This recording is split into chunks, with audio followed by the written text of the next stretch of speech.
Pithapuram municipality పరిధిలో 20 లక్షల రూపాయల పనులు చేసిన తనకు బిల్లులు చెల్లించకుండా కొన్ని నెలలుగా అధికారులు తనను బాధపెడుతున్నారని ఎంబుక్స్ కూడా కనిపించట్లేదని చెప్తూ దగా చేస్తున్నారని పీఠాపురానికి చెందిన ప్రముఖ కాంట్రాక్టర్ సోరవరపు దివాణం ఆరోపించారు. ఈ విషయమే పీఠాపురంలో ఆయన మీడియాతో మాట్లాడుతూ మొన్న జరిగిన ఎన్నికల్లో తాను జనసేన పార్టీకి పనిచేశాననే కక్షతోనే తన బిల్లులు చెల్లించట్లేదని, అప్పటికీ చెల్లించకపోతే ఆమరణ దీక్ష చేపడతానని అన్నారు.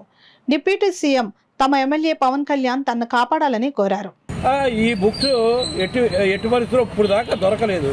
కావాలని పోయిన గవర్నమెంట్ వైఎస్ఆర్సీపీ వాళ్ళు నేను జనసేనకి ఈ గ్లాసులు ఇవన్నీ పంచిపెట్టానని నా యొక్క బిల్స్ మాయం చేసేసారు.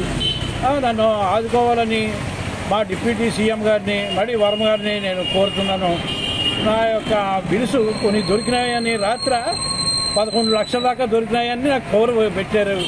నాకు మొత్తం డీటెయిల్స్ నా 20 లక్షల బిల్స్ ఇస్తేనే కానీ నేను రానండి ఆఫీస్కి, మీతో చర్చలకు రానండి అని చెప్పింది. గతంలో ఈ కనకారావు అనే కమిషనర్ గారు 2 సార్లు కూర్చోబెట్టి నువ్వేమేం పనులు చేసావో చెప్పమన్నారు. నేను చెప్పాను. ఆడు ఏఈలు చెప్పారు. చెప్తే ఏఈలు బిల్లు చేసి ఇచ్చేస్తున్నారు.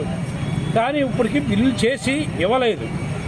కనకారావు గారు ఆడ చేయింది నేనేం చేస్తాను, నా బాధ్యత కాదు, ఇది బిల్లు చేయవలసిన బాధ్యత వాళ్ళదే. నేను బోకరగాళ్ళ కానీ నీకు నేను చెప్పను వాళ్ళకి, నువ్వు వాళ్ళ దగ్గర పడిగాపులు కాస్తున్నావు చేయించుకో అన్నారు.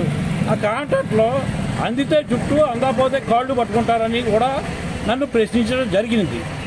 నిన్న కాక మొన్న ఆయన రాత్రి మా ఇంటికి వచ్చి ఒక అటెండర్ వచ్చి పెంటారావు అనే అటెండరు నాకు రిప్రజెంటేషన్ ఇవ్వడు, లెటర్ ఇవ్వడు, ఇలా రమ్మంటున్నారంటే నేను అది తీసుకోలేదు. కావున నా బిల్లు నాకు ఇప్పించవలసిందిగా కోరుతున్నాను. లేని ఎడల నేను నిరాహార దీక్షకి 1వ తారీఖు సోమవారం నుండి 1/7 సోమవారం ఉదయం 9 గంటల నుండి నేను కూర్చుంటున్నాను నిరాహార దీక్ష. అప్పటికి రాని ఎడల ఆమరణ నిరాహార దీక్ష కూడా సిద్ధపడి ఉన్నాను.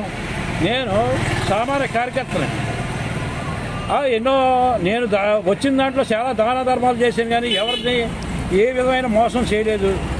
దానివల్ల మా ఆంజనేయ స్వామి నాకు కరుణిస్తాడని, మా ఎమ్మెల్యే గారు డిప్యూటీ సీఎం గారు పవన్ కళ్యాణ్ గారు నన్ను ఆదుకుంటారని మిక్కిలి ప్రార్థిస్తున్నాను.